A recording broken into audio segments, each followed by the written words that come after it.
Okay, so we're moving on to the CHRO Roundtable, which is sharing and leading an agile workforce. And our moderator for this roundtable is a very known name who needs little or no introduction. However, I'll still go ahead just for the benefit of those that really don't know her. I'll do a brief introduction. Our moderator is Adora Ikwuemesi. Apologies, Adora. I've always struggled with that surname. She is a passionate and a purpose-driven speaker, writer, and trusted advisor in the field of human resources management. She is the founder of Kendor Consulting, which is a human resource management consulting firm specialized in leading and development solutions. And she is popularly known for her yearly HR bootcamp that she runs every year, sometime around December. Adora, nice to have you here. Thank you. Good morning. Good morning, Tayo. I hope I got the spelling of your surname. No, Ikwuemesi, Adora Ikwuemesi. Okay, pardon me. No problem. Thank you. So I'm going to go ahead and introduce the panel.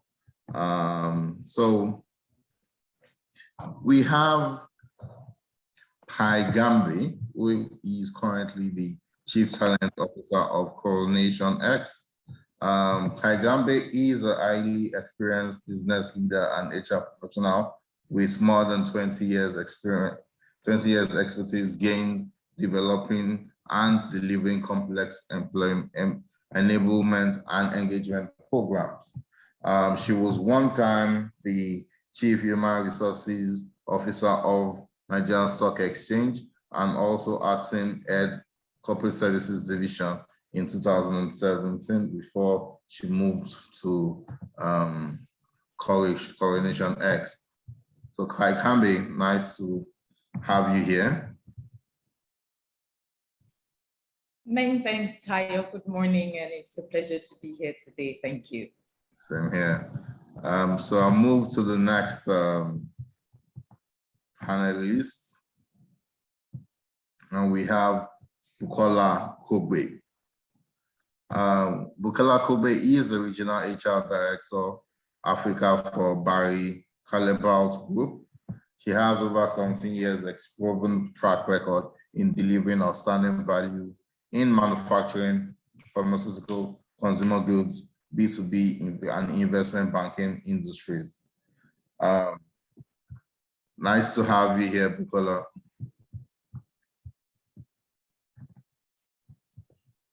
Thank you very much, Tayo. Hello, everyone. Thank you very much. And then moving on to the next panelist, we have Dr. Tarek Dessouki. Dr. Tarek Dessouki has about 35 years of experience in HR professional, proven records in diverse business arena like telecommunications, manufacturing, FMCG, education and services. He holds a PhD in HR from Madison Hill University, USA. Nice to have you here, Dr. Tarek. Thank you so much. All right, fantastic, awesome. So I'm going to hand over to our amiable moderator for this session. Thank you. Let's take control. All right. Thank you so much, Tayo. And a warm welcome to Bukola Pai. How are you? Nice to see you. It's been a while. Nice to see you, Bukola and Pai. And is Dr. Dessouki online yet? I think I just saw. Well, actually, I am online, but yes. My video is stopped. Your video. By that. Fantastic. By the, good morning, Dr. Tarek. Nice to meet you again. And good morning. Fantastic. Warm welcome And it's quite interesting that, I mean, I've listened to some of the conversations this morning, and if anyone was logged in earlier, Deji Ajibola's session was on Agile. And, now it just so happens that this session is on leading, an Agile workforce, So quick question is, first things first is there's a lot of buzz around the word Agile, and I think, I mean, I've been through a few of the sessions. I haven't really heard anyone, tell us what Agile means. I mean, we know about the word Agile. Is this another buzz, a word? And, I mean, what does it mean? What's it all about? What does Agile really mean, for us here? And I want to direct that first question to, Dr. Dessouki, and then I'll hear from everyone, So is this a buzzword, and, why? Why the recent whole Agile? Thank you. Well, actually, if we simplify the words and process of agility and Agile, have you ever known the shawarma? Yes, shawarma. Yeah. Okay, the one we eat. This is exactly the Agile process. It's like the man with the big knife is taking out the fats and the unneeded meats from the very fat shawarma at the early in the morning. And then by the night, it will be very slim, moving very fast, and doing its purpose. This is what Agile really means, taking off the unneedy in the structure of the organization and making it like a multi-use that we, for every position that we can cross-functional and multi-use function that the company will achieve its target. Remember, whenever you hear agility, Agile, remember the shawarma, and it goes from your stomach to your brain right away. Okay, I love that. I love that. Pai, can we hear from you? I mean, I love that. I won't forget shawarma, never. Pai. I'm blown by it. I literally just wrote it. Agility equals the shawarma. So thank you. Yeah, that's fantastic. So tell us, like speaking more as Agile as a strategy, so, why is the sudden adaptation of Agile as a strategy for organizations? What's the business case, if any? Why? Thank you, Adora. I think for me, the way I've thought about it is that, Agile or being agility in itself is really an imperative when you think about the fact that we're living in a world full of disruptions. And so the idea is, take out all that fat so that you can move very quickly. Exactly. So you can move very quickly. Because the other thing that it does is that it improves performance, which is that speed. Really, agility, again, is about that speed. So when you think of the shawarma, and when you come to order the shawarma in the evening, that's not when they're taking out the fat. They have already taken out the fat. They're taking out all of those components that are not needed. And so very quickly, they're slicing your meat and putting it in the bread and all of that. So I think for me that, the business case is really around removing all of the things that are, encumbrances that are not relevant, they're not needed. Strip them out so that you can really put your energy in what will drive performance and, achieve productivity. Thank you. Hi, thank you. Bukola, I mean, specific, to your industry. I mean, Callebaut, I mean, it's all about chocolate. I mean, you talked about shawarma. Let's talk about chocolate now. Tell me, what's the business case for Agile? Is this something that, people in your space are adopting? What's the business case in your type of industry? And, just tell me about what's going on Agile-wise. Thank you. And it's interesting, to look at the initial understanding from Dr. Tarek using, I couldn't help but laugh, here, but tying it very quickly to performance, which is what Pai had just shared. Yeah. For us, building cocoa and chocolate, obviously that sits right at the smack of, a manufacturing industry. But we all know you know, that the environment is changing, organizations are leaving organisms, you know, and similar to how we would say we need to be nimble, there is a portion of being adaptable. For us, it's not necessarily so much around speed, it's actually building capacity. And I'll explain what that means very quickly, because agility or agile, whichever way we pick it, is a mindset. You know, is a way you think, and is a way the company would adapt to getting things done. So let me paint the picture very quickly. In a manufacturing organization, and I have been in a few, if you look at the likes of Reckitt Benckiser or the likes of GSK and now Barry Callebaut, you would see a very large portion of employees that work in operations, you know, the day-to-day activity of the shop floor. Now, this team sometimes, you know, would typically use machines that are either semi-automated or automated. But in looking at that, the world has changed again, and it will keep changing, like I said.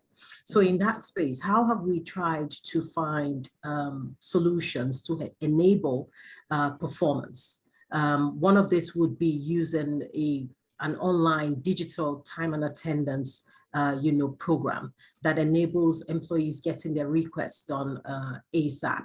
Of course, with doing that would require you reskilling the teams. And I think I came in a bit earlier to listen to the last speaker, and he said something around, you know, how we have to reskill. But practically, you know, in delivering continuous improvement in that space, you literally have to be, you'd have to train new people. These are people that have worked in the business for 10, 15, 20, 25 years. You have to find inclusive ways of helping them understand that we're moving from here to here. And the pandemic, you know, has actually helped with digitalization and driving that. So one singular example, you know, would be using a software, you know, to train teams so that you're upskilling them and such a way that you can build better performance. Thank you, Adora. That's a good question. Okay, thank you. And I think this kind of fits nicely into the next question I wanted to ask. And I will, you know, go back to Dr. Tarek on this. And this is about whether, I mean, Bukola has given us her stance, her position, a sneak preview.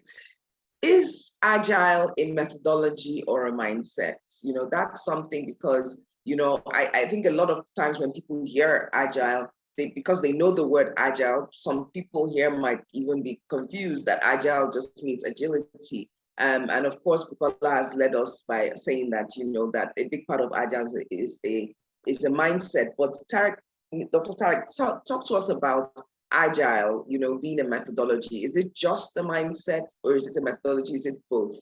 Thank you.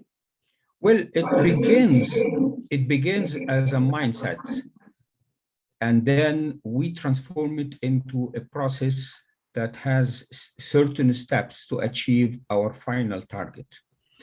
Because if you lack either, you will never achieve the desired result. Some people, they follow the process of the agility or the agile management to, you know, by eliminating and refocusing on the job profile of all the organizations, match it with the standard, with the new standard of the, you know, that has been imposed to us for the past drastic 2 years of changes. But then when they follow the system, when they follow the methodology, when they follow the certain steps to reach what they want, they don't have the mindset to do it. So they do it. It's like in a classical way that they will do it in a wrong way, and they cannot really implement it this way. It goes both ways.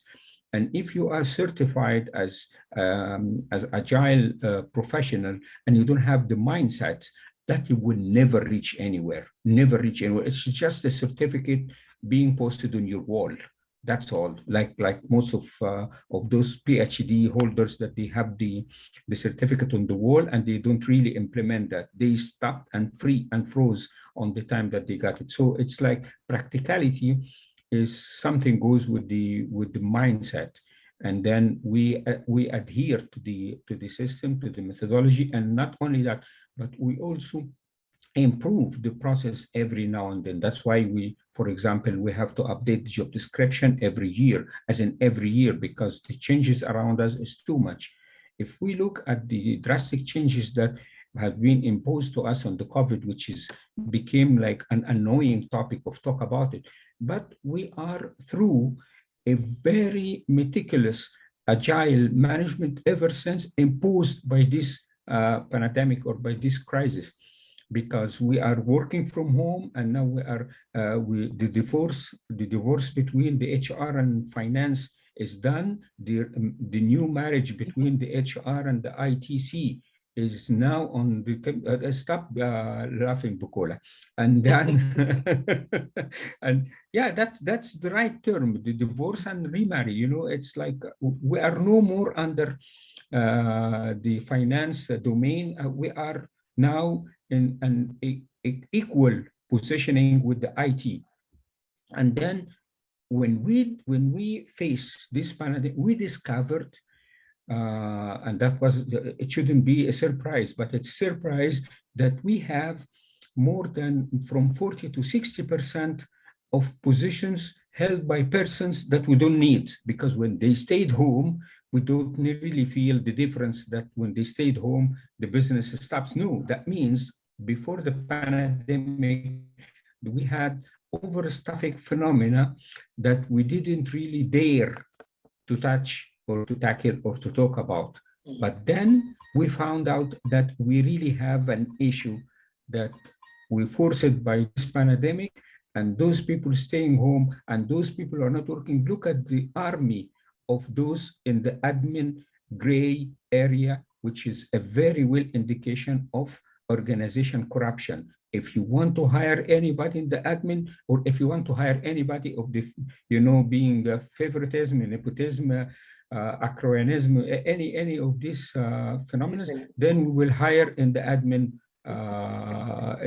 area, which is a very great. But when we face the crisis, those in the gray areas, when they stayed home, when they are not physically around, we found that they were useless. I mean, these positions with these numbers, with this outstaffing, overstaffing, are useless.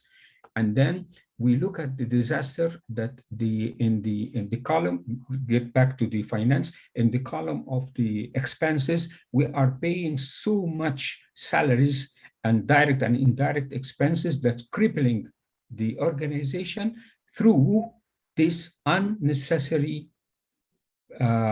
positions. When we are forced to perform the agility because of this, now we found out that the company is more healthy in terms of moving and getting rid of the fats of the shawarma.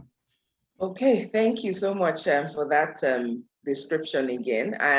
I want to just take us through the, I want to just hear from someone else with regards to the methodology or mindset. I mean, part of why we hear the buzzword so much now is because obviously the Agile, like Dr. Dessouki mentioned, where there's certifications in it. It's actually a software development / project management methodology, right? So we're borrowing from it now, and obviously we're implementing the same principles in HR. So question is, because the last speaker spoke about the fact that, one of the things that HR people need to do is upskill. Obviously, if we're using a methodology, Agile, the methodology, then we need to understand it because it's a way of actually implementing agility in the workforce. I just want to hear what Pai, what do you have to say, about this methodology mindset? What are your thoughts around it? Thank you very much, Adora. I think here's how I like to look at it, and it was interesting, and going back again to the shawarma principle.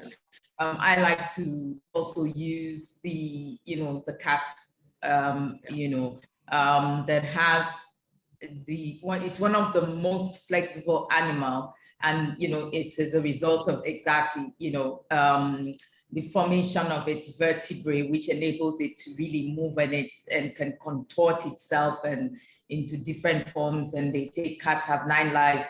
They can follow, how many story buildings and things like that. But there are certain characteristics that actually makes them, agile.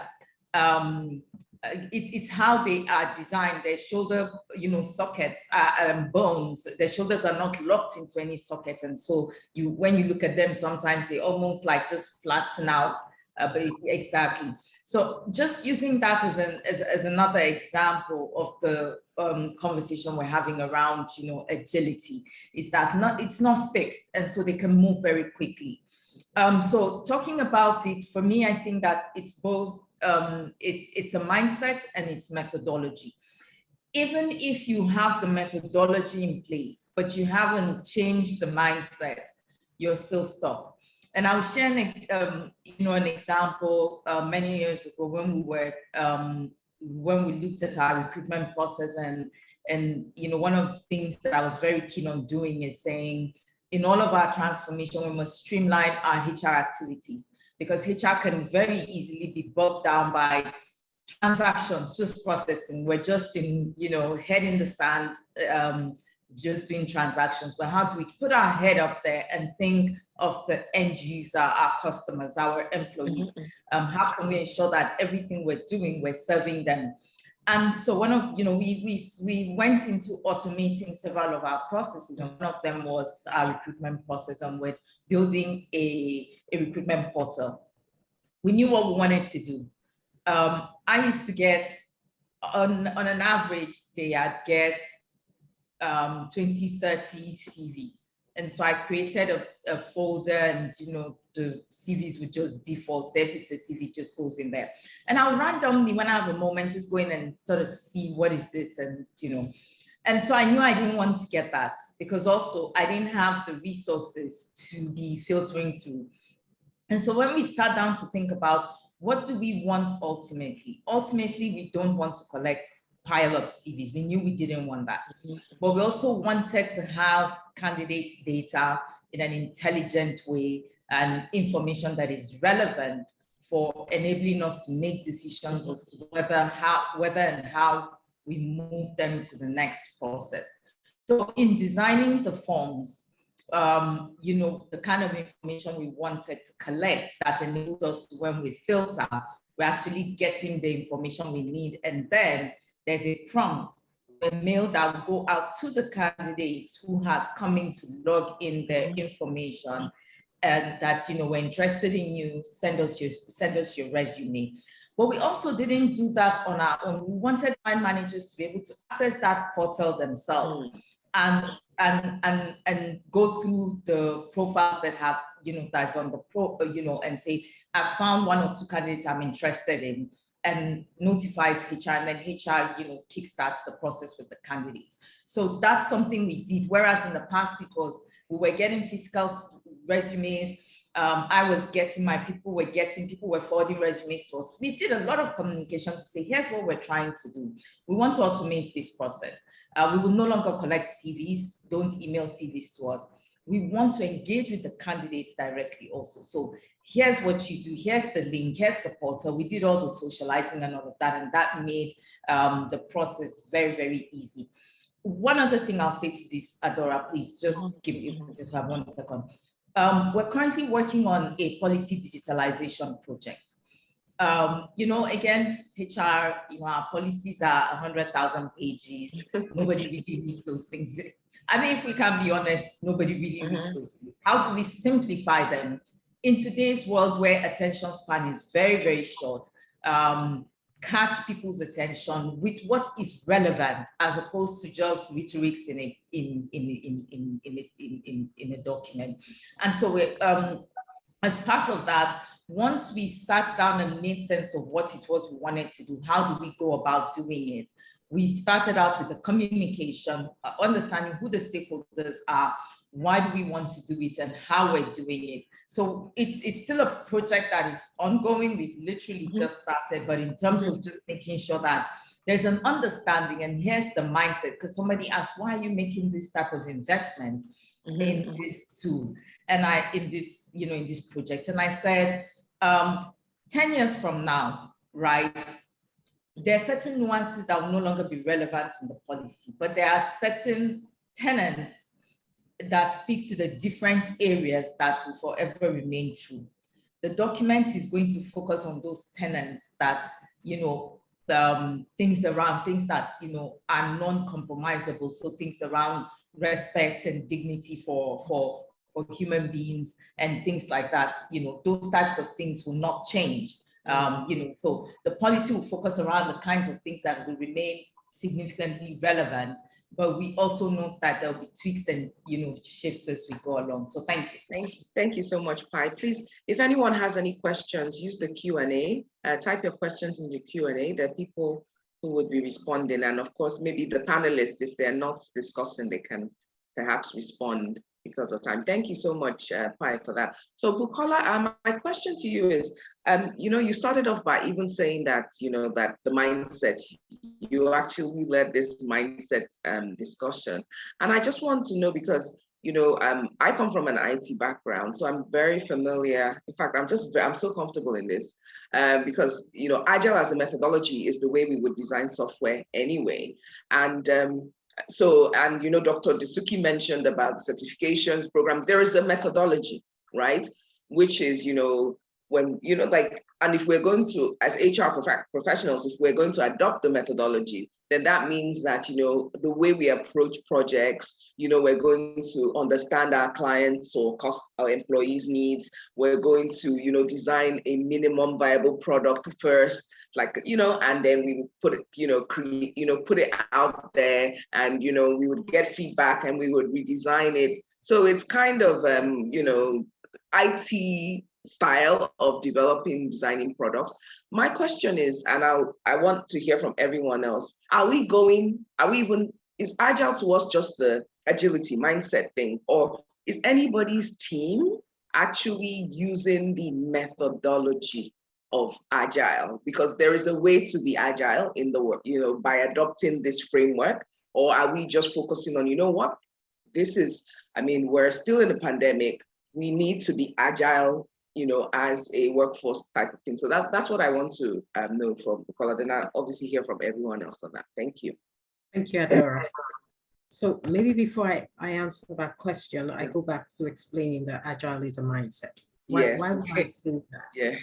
Of course, we would consider different methodologies, and you rightly mentioned, so today in the business world, and I think it was Dr. Tarek that was saying, people will gather certifications. So within the Agile framework, if you will call it that, you have Scrum, you have Callebaut, you have Lean Six Sigma, you have ADKA, you have all sorts of models. Yes, so it depends on what the organization chooses to adopt. But I think the reason why I will pick it as a mindset, especially for HR, and Dr. Dessouki, you mentioned that I was laughing. I was laughing because you were spot on in your comments on the marriage and the divorce of HR and finance, and then now IT and finance. The last 2 years has really shown us, the impact HR can bring, to bear. I pick one of our countries, right at the smack of the COVID, pandemic. We had, various crisis management teams, and on the regional crisis management team, we realized very quickly, that we needed to reinvent our thinking around, the kind of work tools employees needed to have. Now, am I going to put a project plan and think about that, and then, come back and test, rinse and repeat? No, I would go into what needs to get done right there and then. How many people need, this type of work tools or the kind of work tools that is required? How many people need to be segregated? How many people need to sit in one place? How many people have the right to even work from home? And then as we're doing that, you're simultaneously also making sure that you have the right policies and practices in place. Keep in mind, this is not what you had been used to over time. So again, with HR and with the entire business, it was important that we had a different way of thinking. It was important that we adapt, the ways of thinking that we had to what we needed for right there and then. And it was also important, that people were empowered, to provide the solutions real time. I remember one of us talking about, the fact that you might not have certain employees working, would I say, you might have certain employees that you might have to lay off. We didn't think that way. We had a different mindset, and the mindset was, how many people do we have, right now who might not be fully working? We had a framework for explaining, what could you do? Are we reclassifying employees? And in accordance to the different labor laws, those were required based on the different countries that, we were operating in. And in reclassifying them, how we reskilling them, so that when you're giving them those interested letters that I'm transferring you to do this work versus that work, it was clearly understood, by the employees, not just with the job descriptions, but the expectations of the performance. Because keep in mind, we're still running a business. So again, when we talk about agility and mindset and methodologies, it is not so much so the certifications. It is more, what would work best for you at the time that you would put it in mind. I give another example very quickly. We no longer prepare policies the way we used to. My policies must not be more than 10 pages. And the reason is clear. You have to have clear principles. So what are the principles that BC abides on, for all employees? What is the need for you? So that is just one page. What is the need for you? Who is eligible, for this policy or that policy or whatsoever? What does the line manager action? What is the line manager supposed to do? And then what is your own responsibility in delivering, this policy? That's it. It is not a zillion and one things. It is, what do you need for now? Now, will that change in the next 2-3 months or in the next 1 year or two? Who knows? So the ability to adapt and change and continue constantly, to find creative solutions for the business is where HR should be, today. It's not always fun. And I like what Dr. Dessouki said, the divorce between HR and finance. And now, the merger of, the core needs of IT and HR going forward. So in the long run, the question we should be asking ourselves is not necessarily be the divergence of, the methodology or even, the mindset. It is, how do we put our mindsets in the right frame to deliver for what the business needs? Thank you. Thank you so much for that. Bukola, that guides me to, the next question I wanted, to ask this panel, which is still on the same, issue of agility, but more importantly, perhaps an example. Pai has given us an example of, what's happened in her firm with recruitment, and some other processes like the digitization. And so, Dr. Suki, do you have any examples that you would like to share with respect to, the how you use the Agile methodology or mindset to actually succeed a project or deliver it to perform? Yes, thank you. Well, actually, we go to our business, to our work in both sides, the employee and the employers. The only objective is the performance. The old joke that the Jack of the taxi driver of New York, that he went to the heaven in the prime zone, because when he was driving the taxi, passengers were praying, while John, the pastor, went to the prime zone Z in the paradise, because when he was praying, people were sleeping. So it's all about performance. So what we really need is to focus on the output, not really the input or the process. The output will guideline us, will keep us aligned of what we really want to do. And if we are, thanks God, because of these are some of the positive things of the current situation in all the world, and after being hit, with which we are not really mixing between business and politics and religion and all of this, but we are taking care of the people management, people that they are affected by all of this. So after we've been hit by the corona or COVID, and then we are hit by the war, which is dramatically is affecting the economic everywhere, that people, they cannot really afford what they were buying 2 months ago. Now they cannot, of the depreciation of the currency and all of this. So what I want to say is that we really are dynamics, and we really have to foster the business acumen competency as an HR, and that will lead us to be more responsive to the changes around us, and dig more of the solutions, the traditional solutions, that we can really achieve what we really want. You know, it's interesting because what I just had in my mind, just going back to the, I don't want us to be, it looks like we're inciting a breakup of a relationship here when we talked about that divorce between finance and HR. I don't want to break up anybody's relationships at all, because some people are still very much in a close relationship with finance. So we should be,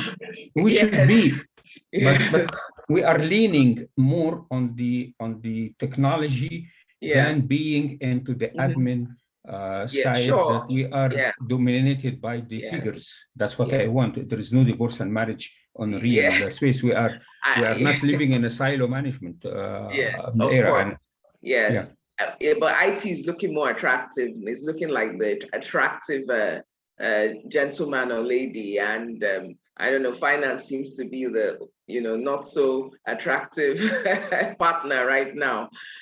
So the thing about it is, even in relationships, even when people say, you know what, let's just use the analogy of relationships. So this, I would like to be with this kind of person. The question is, how are you, like, as a person? The person you want, let's say IT in quotes, would you be as attractive to them? Because the IT may be looking good, and you want to roll with IT, and IT is like, you know what, I'm not sure you're my type. So good thing is, so the last question I have here really for all of us, and I'll direct back to Pi, is let's talk about now, let's look at the workforce itself now, which is what brought us to this roundtable. Agile workforce, how, and what in your opinion is, I mean, we've talked about Agile, the mindset, in HR, the processes. Now, how do we ensure agility in the workforce itself? I mean, what would be the critical success factor? And or if there's any main challenges, how can we mitigate it? How can we mitigate any challenges to ensuring or leading that workforce that is actually agile? So this is about the workforce now, not about us. HR. Are we familiar with the time motion studies? No, I'm not. No, I'm not answering the question by question. Okay. But Okay. Make it clear. Are we familiar with the time motion study? Because if we are familiar with the time motion study, body and soul, I mean, and as a mindset and a methodology, that's where I come from.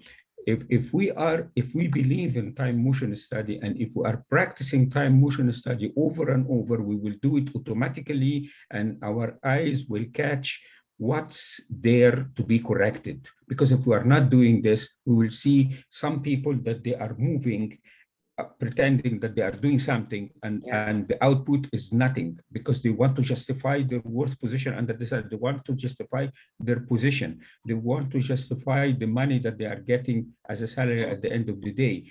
They know pretty well deep inside that what they are doing is even redundant, or somebody else is doing it, or even unimportant at all to do it. So they are. So if we are, as an HR professionals, practicing and applying, implementing the time motion study, all the scattered steps of the agility management will be in place.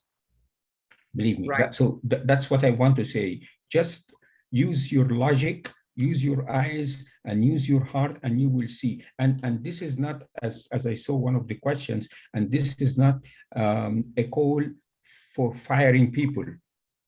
This is not a call for that. It's a call to better use the manpower that we have into the betterment of the business. That's our ultimate goal, is the performance, period. Thank you very much. So Pai, can we hear from you? What in your opinion is this, you know, would you say, what would be any critical, maybe from your experience, any critical success factors for leading that workforce? Or, you know, what would you do?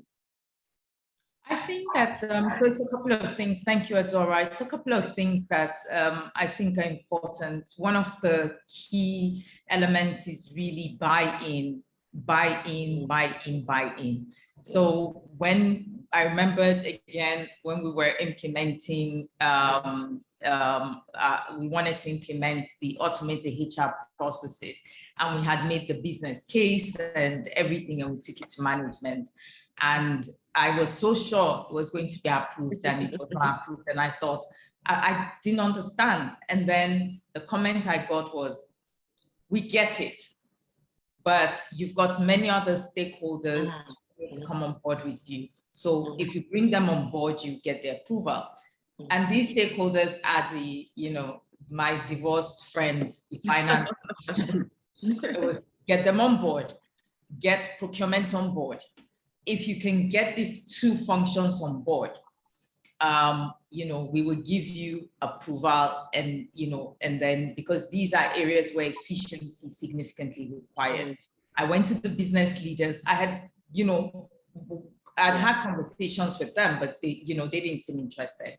I went back to them and made another case, but I took it from a very different angle, which was risk mitigation. And because I very quickly understood that for us to be agile, it means that we are aware of the risks inherent in our current practices, and ability to automate, remove the fat, means that there is transparency. Anybody can go in and see what's going on and who is doing what, and, you know, the maker checker and things like that. And so that eventually we did get them on board after 3 rounds of, you know, presentation. And we did get the approval to commence. So buying is very important. You must understand your stakeholders and get them on board. The second thing I'll say is that communication. Before we even went out to say we are going to automate HR processes, we had started maybe a year before to actually start to communicate that the way we work today is going to evolve, and this is how it's going to evolve. And we started to paint the picture and tell the story. When we had town hall meetings, we would make presentations about what you should be looking to see, timelines, and how we would gradually get there, as opposed to just waking up and getting there. But, you know, so we took the change in little fragments so that we won't disrupt the system.